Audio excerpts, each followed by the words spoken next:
when I first started working on this talk, restoring or renewing, I can't remember if it was restoring or renewing the culture of freedom, renewing the culture of freedom.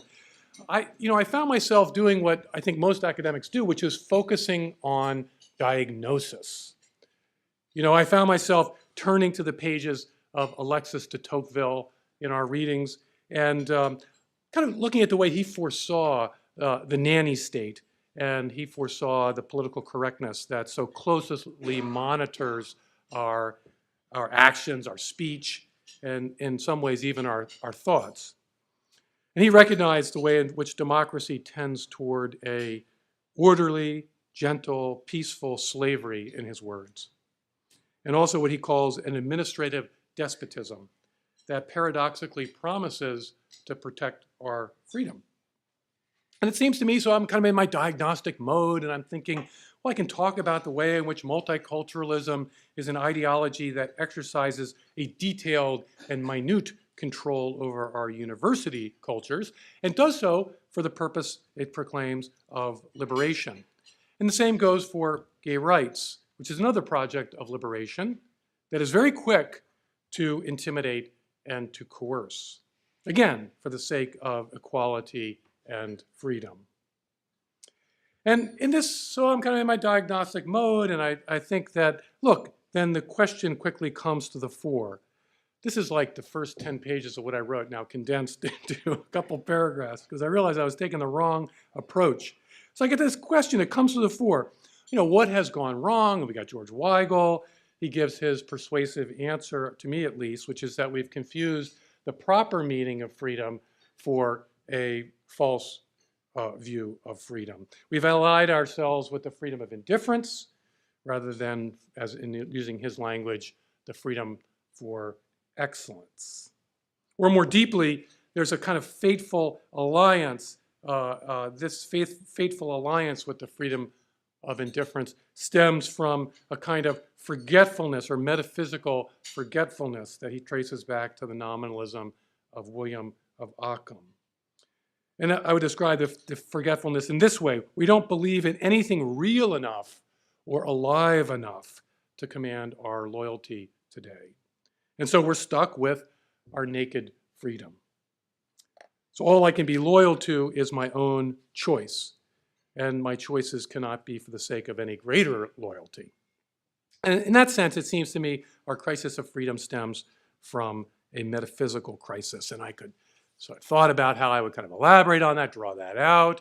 But I realized, I think, that it would be wrong to end the day today with a kind of reflection with a diagnosis of what went wrong. In the first place, I think we've already read and discussed George Weigel's essay. We've already given time to diagnosis. But more importantly, I think I've come to recognize the impotence of identifying error, come to recognize that diagnosis doesn't really move the ball forward. And last night, one of the participants, and I can't remember who it was, I think it was the fellow who teaches at the private school in North Carolina, asked Robert Wilkin how to respond to moral relativists. I could be conflating a couple of the respondents. And he pointed out, it seems to me, Robert Wilkin, this young fellow pointed out quite cogently that moral relativists seem to be in the business of convincing other people of the truth of moral relativism. And this is itself obviously self-contradictory. And yet, as we know, pointing this out seems to have no effect. And in this regard, I'm reminded of Alfred North Whitehead's observation that it seems to be the purpose. Many scientists seem to have as their purpose arguments convincing us that nature has no purpose. And again, this is a kind of self-contradictory move, and pointing it out, though, doesn't seem to deter them. Like the self-contradictory relativists, the self-contradictory materialists and determinists just carry on. Now, it seems that this would not surprise St. Augustine. As we read in the readings for this seminar, in our seminars, he himself came to know the absurdity of his own life. My secular activity I held in disgust, he reports. There were no intellectual impediments to his conversion. He writes, "All doubt had been taken from me that there is an indestructible substance from which comes all substance." In other words, he believed in the existence of God, and yet he could not change. He could not throw off his life of falsehood and put on a life of truth. And so I think when we read that book 8 of the Confessions, there's an important lesson for us to learn, and it's this. To know error is finally an impotent knowledge. To know that what we believe is false is finally an impotent knowledge. And we see this impotence around us all the time. Liberals, it seems to me, most liberals I know that the identity politics that they endorse are illiberal. And yet they're unable to renounce those politics. I think most of the people I know who are pro-choice recognize the brutality of abortion, but they cannot turn against the abortion regime. Most, I think, Americans suspect that being male and female has a real importance, but they're unable to stand against the sexual politics that tells us otherwise. The poverty here, it seems to me, is one of imagination and courage, not one of reason and argument. We need to see the truth. We need to see something that emboldens us. It is not sufficient to recognize the falsehood or the error of our times. And so I saw to myself that what I need to do this evening is to put aside diagnosis and refutation, to put aside the temptation to pick apart the errors of the past. And I think we need to take up the more difficult task of describing the truth and, in some small way, envisioning a future. Now, of course, like I said, this is a very difficult task to actually describe the truth and to envision a future. It's much easier to show the error of other people's beliefs than to give a winsome account of one's own. So I'm warning you ahead of time, this might not be entirely satisfactory. And we got a question and answer period, although I don't want to keep you too late, and I don't want to subject myself to too many questions. So we can come at this, but I'm going to give it my best shot. So, the truth, describing the truth, I'll start with that, and then I'll look at envisioning a future. So, the truth about freedom. I want to look at the way in which freedom as a kind of stability and freedom as an adventure. So my kind of two motifs. This is more of a kind of literary enterprise than a philosophical one, and please accept my apologies, Robert Miller. He knows what I'm saying. So the rabbis did something very funny with the notion of freedom. The ancient rabbis did something very funny with the notion of freedom. In the Hebrew Bible, there are two straightforward words for freedom. One is chafesh. It's the word used in Exodus 21:2. And this is the passage where God's law stipulates that a male Hebrew slave shall go free after 6 years of service. So the 7th year is the year of release from slavery. And it's also the word that's used in the verse in the Israeli national anthem that evokes the Jewish hope to be a free people in their own land. And the other word is dror. It comes from Leviticus 25:10, uses this word. And in that passage, it talks about how during the Jubilee year, freedom shall be proclaimed for all the inhabitants of the land. Interestingly, this verse is engraved on the Liberty Bell, that verse about the year in which freedom shall be proclaimed to all the inhabitants of the land. And the same word appears in Isaiah 61:1. And this is where there's a prophecy about the anointed one who is going to come to bind up the brokenhearted and to proclaim liberty to the captives. So we have in the Hebrew Bible two words for freedom that are quite fitting descriptions of what freedom is. But interestingly enough, these are not the words used by the rabbi to denote the freedom that is celebrated at the Passover. So the Passover is the liturgy of deliverance from captivity in Egypt, but the word being used are not these obvious words for freedom that would come from the Hebrew Bible. Instead, they use the word herut, and it becomes the word that most Jews associate with freedom. Now, at first glance, this is more than a little strange. Herut shows up in 1 Kings 21:8, where it is translated as elders or ministers. But that's not actually the most important verse for this word. Instead, it's Exodus 32:16, which describes Moses carrying down the stone tablets from the mountain, the tablets upon which are engraved God's commandments to the Israelites. So that's the verse, 32:16, that the rabbis point to as the source for the true word, the most important word for freedom. But here things get really strange, because herut does not appear in this verse at all. Instead, we find the word harut instead of herut, A instead of E, the word that means to carve or to engrave. Now, it's important to remember that in the Torah, in the first 5 books of the Bible, the words are consonants only, no vowels. So it's the same 3 consonants, and then the vowels are conventional, memorized. And so it's possible to sort of make this little bending move by the rabbis.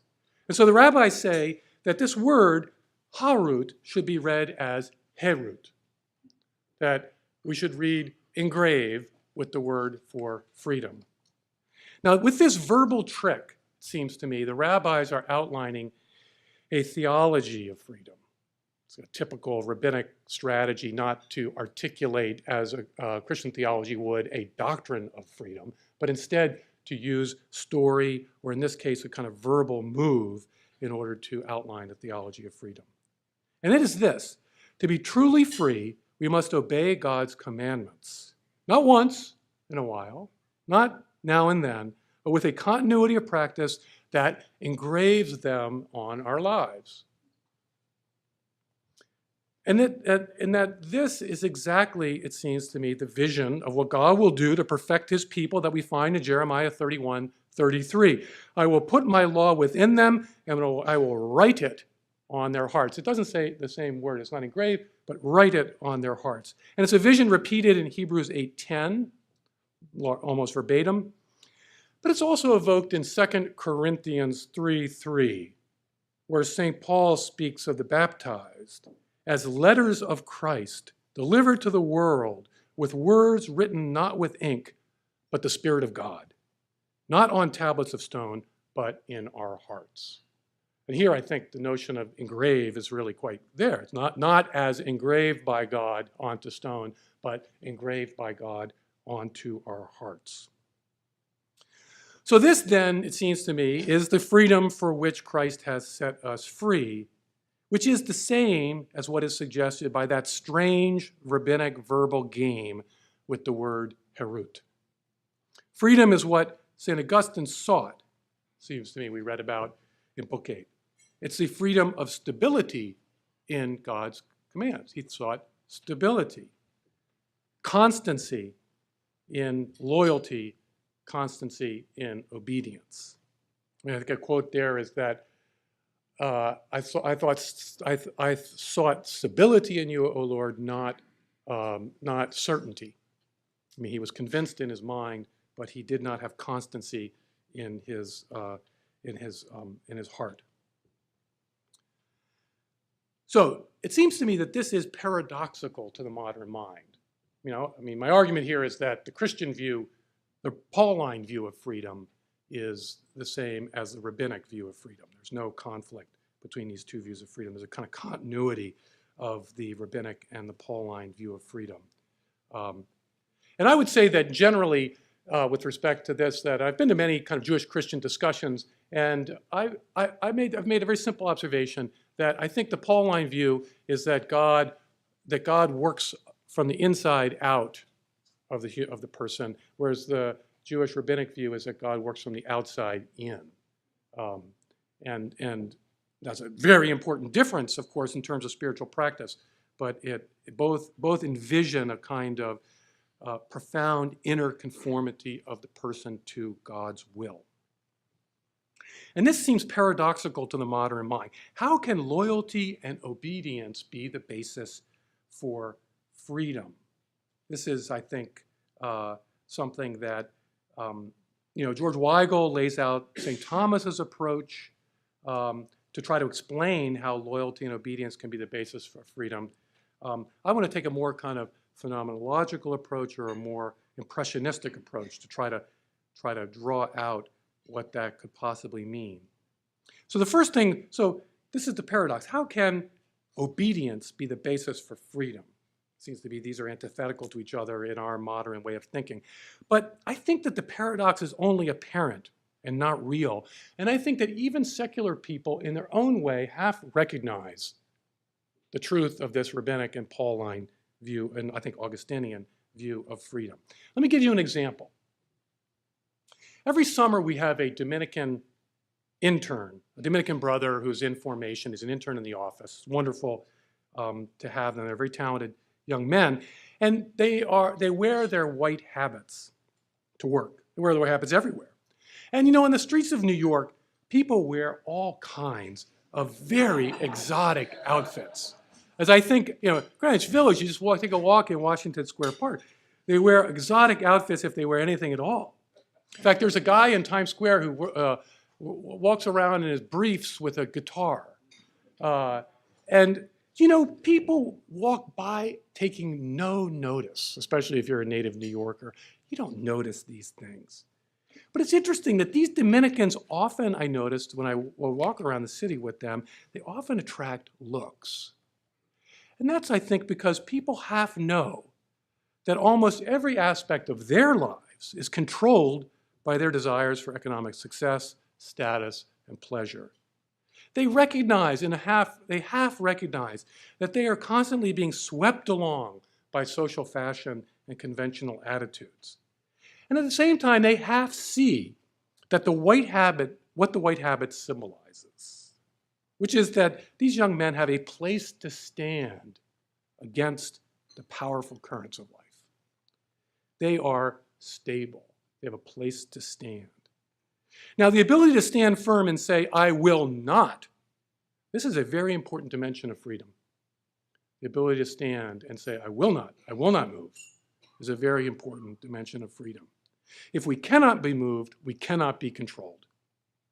If we resist domination, then we are indomitable. Now, obviously, the martyrs testify to this freedom in a particularly pure way. No worldly powers, not even the terrible and lethal threats of death, can separate them from their love of Christ. It's a very powerful witness of freedom, martyrdom. Now, I think there are natural analogs to the supernatural freedom of faith as witnessed in the martyrs. I think loyalty to one's country gives us a place to stand against worldly powers. I think as the story of Nathan Hale demonstrates. That kind of loyalty gives people a place to stand, a stability over and against the kind of pressures that the world puts on us. And there are countless mothers and fathers who seem quite ordinary, but who are nevertheless rise to heroic tenacity in defense of their children. They are empowered, these parents are empowered by a love that binds. In these and other ways, it's what's engraved upon our hearts that strengthens our spines, allowing us to both stand up to our internal weaknesses and stand up to external pressures.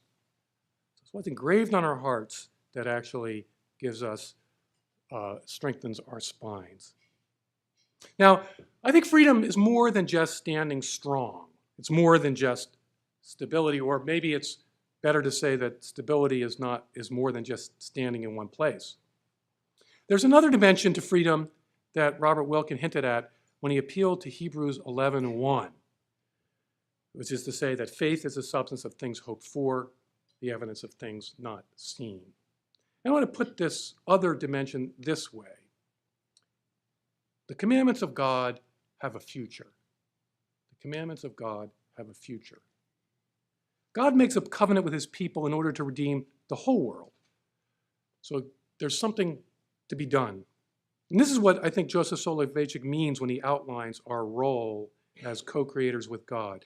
Our obedience to God's commands are not inert. They do not make us inert. They thrust us forward towards a goal, and not just a goal, but a goal we cannot yet see.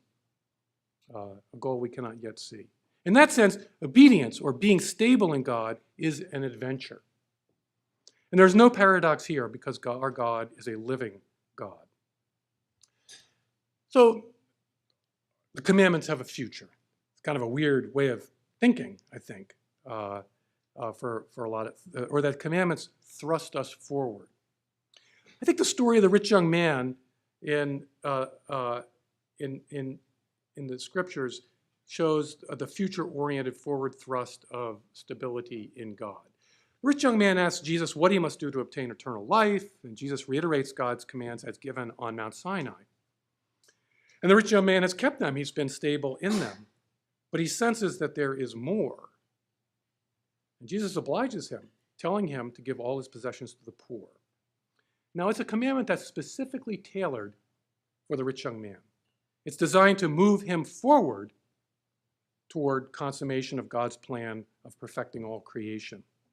But as the story goes, he will not obey and goes away grieving of his bondage to his property.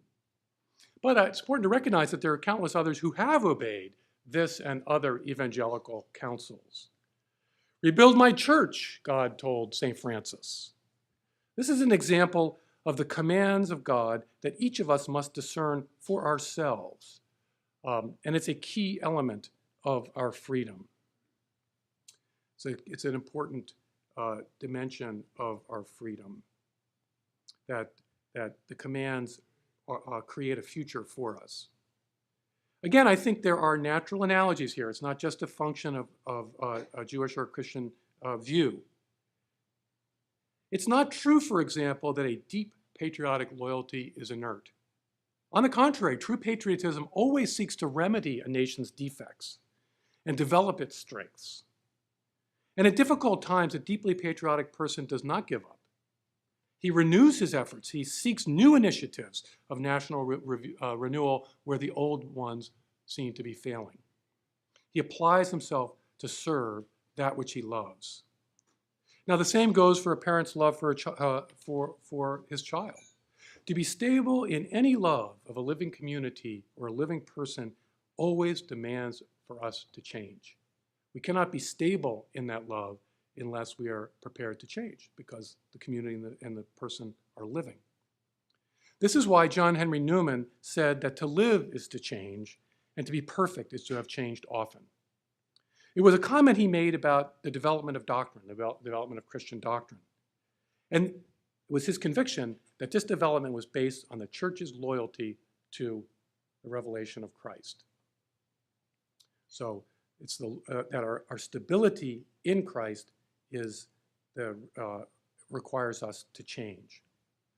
I think there's something here in the passage from Joseph Soloveitchik on a very interesting passage where he talks about, during the end of our reading, he talks about man as co-creator and so on. And he says the most fundamental principle of all is that man must create himself.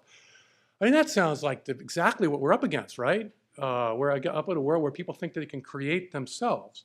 Well, that's hardly what he means there. I think what he's drawing attention to is the sense in which St. Augustine creates himself. How does he create himself? His new self. He obeys the children. Take, read, take, read. So it's his obedience that creates the new self. Now we can have a whole theology of grace and free will and the question about God empowering him through the words of the children. But still, it's his freedom, his choice, his decision, or his will conforming to the commandment that creates the new self. So in some sense, Augustine moves forward in obedience. And of course, we know from Book 9 of the Confessions, which is really a story of how he became ever more stable in Christ. And it's a stability that takes him from Milan, where he quits his job, to Rome, where he buries his mother, to North Africa ultimately, and then finally to Hippo. So his stability in Christ was something that required him to move forward. God had a future in mind for him. So I hope I've not been too obscure. So let me summarize here. Love's devotion is freedom's foundation. Love binds us to the beloved, and the deeper the love, the more unbreakable the bonds of our loyalty. And those who love deeply are least vulnerable to manipulation, control, and domination. Love is also an adventure that asks us to develop and apply all our powers to sustaining and deepening the bonds of loyalty. This is my attempt to evoke the positive view of what freedom is and not just in the Christian tradition, I think in the classical tradition as well. So, well, envisioning a future, not easy in our times. So, because the pressures are so great, and many of us feel that and see that in our own communities. So, I want to propose two areas where I think we need to envision a restoration or renewal of the culture of freedom, because basically it means encouraging love and loyalty, renewing the culture of freedom. Encouraging stability and love is what is necessary. If I'm right, that those who are stable in love, in their loves, are people who have the greatest capacity for freedom. And so we should be about the business of encouraging people to be stable in their loves. And obviously the first place to look is to marriage. Now, the institution of marriage has been gravely weakened by cohabitation, by divorce, and now by same-sex marriage and many other things. Nevertheless, it remains for most people their most powerful experience of freedom. When young people make their wedding vows, they are seeking to engrave the commandment of fidelity into their lives. It's obvious. That's why they enter into the covenant of marriage. This is a freely chosen self-limitation that magnifies freedom. It is not freedom's diminishment. And this is the case because institution of marriage gives us a place to stand. And even when marriages fail, it seems to me family loyalties continue to bind people together. So marriage and family is often the most stubborn, offers the most stubborn resistance, not just to the administrative state that Tocqueville worried about, but also to the imperial penetration of popular culture into seemingly every aspect of our lives. Homeschooling represents precisely this kind of resistance. It's an expression of freedom, as do private schools founded in order to stand against the spirit of our age. And these are the work of the family. I mean, it seems to me. So it reflects the fact that family loyalties provide people with a reason and a place to stand against the spirit of the age. And Plato recognized that family loyalties work against government control of all aspects of life, which is why he prohibited parents from raising their own children in his ideal republic. So this is not something that, or Rousseau himself, many political theorists have worried about the way in which the family loyalties make people less pliable citizens of the state.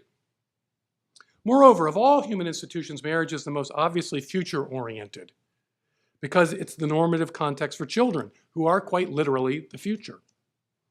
As we all know, there's no shortage of adventure in marriage. Now, it's no accident that a decline in marriage corresponds with the growth of government power over our lives. And I think the issue here is more than the way in which the family functions as a social safety net, or the ways in which the two-parent family provides powerful protection against poverty.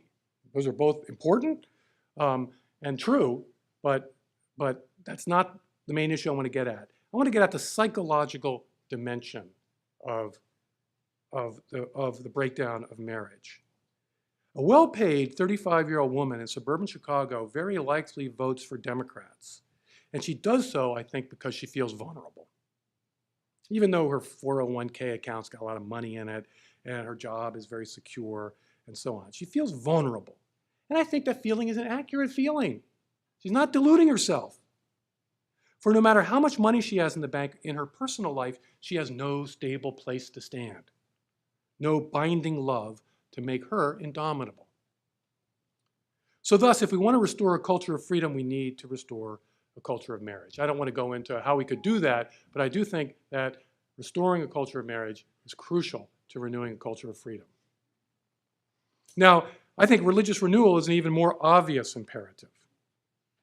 This does not necessarily mean evangelizing the unchurched, though that is, of course, a very good thing to do. It doesn't just mean having more religious people. It doesn't mean just having, it means having more religious people, not just having more religious people, if you see what I'm saying. More important, I think, is a deepening of our own loyalty to God's commandments. Those of us who believe need to become more stable in our love of Him, our love of God. Now, the church and the synagogue's loyalty are bulwarks against tyranny. I think this is so almost crushingly obvious. Unlike governments, the church and the synagogue has no army, no police force, no jailhouse. Indeed, religious communities have, but instead, religious communities have something more powerful, which is a place to stand that is alive with the urgency of obedience to God's will.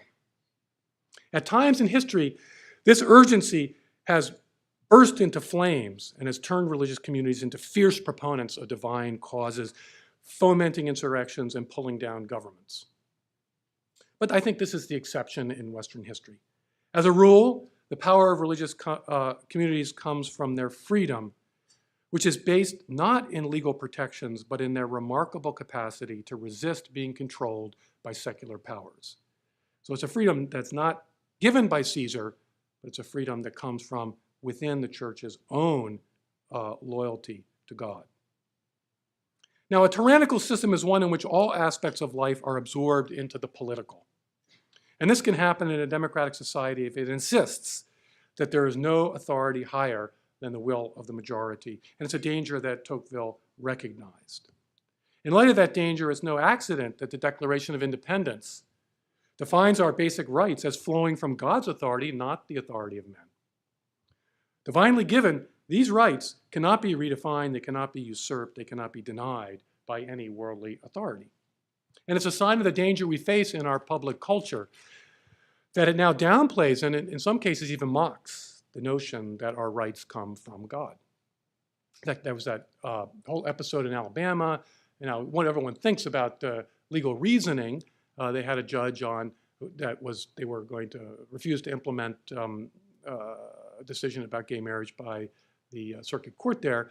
But on a TV show, I saw one of the judges being interviewed by a news pundit who was just mocked his claim that our rights come from God and not from men. He mocked it, saying, this is absurd. So well, it shows you where we are, where the Declaration of Independence, clear insight into the importance of limiting government by the divine is no longer affirmed. Now, there's nothing uniquely biblical about the view that marriage is between a man and a woman. It's a widespread conviction in many cultures. Nor is there anything specifically religious about resisting the ideology of transgenderism. I mean, common sense testifies against it. But we are living in a time in our nation's history when, for the most part, it is only religious people. It's only religious people who seem to have the positive freedom to speak up and to resist in public ways. It's only the churches that seem to have the freedom to speak up and resist. Now, there are many technical and legal issues concerning religious freedom, and they're very important. to get right. But in the larger picture, our refusal to capitulate to coercion and intimidation will preserve liberty, not legislation and not judicial decisions. We are bulwarks. Those who feel vulnerable and constrained stand in our shadow. And they will be protected by our indomitable forthrightness in speaking the truth about sex, marriage, and the family. And this is the freedom that comes from faith's power. And it does not come from the Constitution. But just as bulwarks, we are not just bulwarks, but I think also inspiration and encouragement.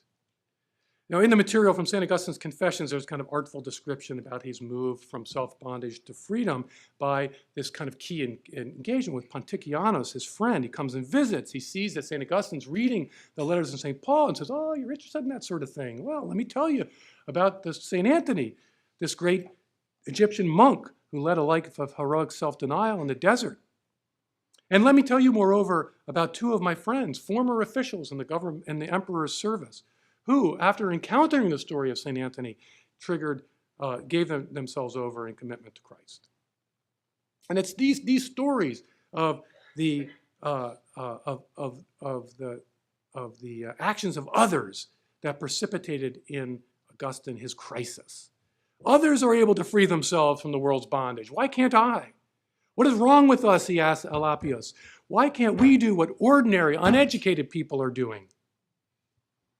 Now, these questions propel him into the garden and towards the freedom that comes from stability in God, the freedom, the herut of God's commandments engraved in his heart. Now, I think our times are no different. Let us not underestimate how acutely our fellow citizens feel their bondage. I know a young professor at a large Cal State University campus. It's not a high-flying school. In fact, most of its students are first-generation college students. Some are illegal immigrants. And these young people endure all kinds of uncertainties, and they have very little sense of control over their lives. And this professor friend of mine has spoken out against gay marriage publicly, motivated by his evangelical faith. And this has brought him a great deal of grief at his university, as you can imagine. And nearly all of his students are pro-gay marriage. And yet many of them take his courses. They respect him. They even admire him. I think they see in him the strength of his convictions. And they see in that strength, they see that that strength makes him free in a way that they too would like to be free. I think it's an important testimony there. The people in bondage are inspired by freedom. Now, it's easy to be demoralized right now, I think. Our secular society is dominated by various sexual orthodoxies that want to make us into dhimmis. Dhimmis is the Muslim word for non-Muslims who are allowed to exist as long as they don't publicly challenge the supremacy of Islam. There's a legal dimension to this pressure. The contraceptive mandate is one example. The effort of accreditors to intimidate Gordon College because of its policies about sexual morality is another example. We could go on. There are many examples. And in these and other instances, we rightly respond with political and legal countermeasures. We should by all means defend our freedoms, not just for the sake of the institutions we care about, but for the sake of the health of our society. But we have to recognize that there is a greater danger than any oppressive law, mandate, or regulation. The danger is this. Scholars coined the term dhimmitude to describe the ways in which non-Muslims internalize their subordinate status, accepting it as normal and natural. And it seems to me, in our time, we too are in danger of a certain kind of dhimmitude, an internalized submission that represents a far greater threat to our freedom than any regulation or law. And it's a mentality that we need to resist, for it's based on an illusion, and that's the illusion that worldly powers control history. And it's the illusion that they, worldly powers, set the ultimate conditions for our freedom. So I want to kind of conclude with a little observation about why we should be confident, very confident, and we should reject this illusion of the power of the world to control the future, to control history. There's something I want to sort of relate about that's impressed upon me how powerful we really are, people of faith are. Or I want to be more precise. I want to try to evoke for us how faith helps us give the freedom to enter into the future on our own terms. We have the freedom to enter the future on our own terms. And it's a freedom not accessible to secular people. So this is the example. My wife is Jewish, and her ancestors lived for generations in the sort of contested world between Poland and Russia. And they were always vulnerable, never enjoyed any kind of political freedom or any significant political freedom, always persecuted, sometimes killed. And yet they endured. And that seems like a small thing. Seems like a small thing, to endure. Surely there's something more to freedom just than to endure. But I think it's not such a small thing. So we look back at that history. Where is the Polish and Russian aristocratic culture that dominated that part of the world for hundreds of years? Where is the Soviet workers' paradise that claimed to transcend religion and bring history to consummation, to an end? Where is the Thousand-Year Reich? They've all gone down into the dust.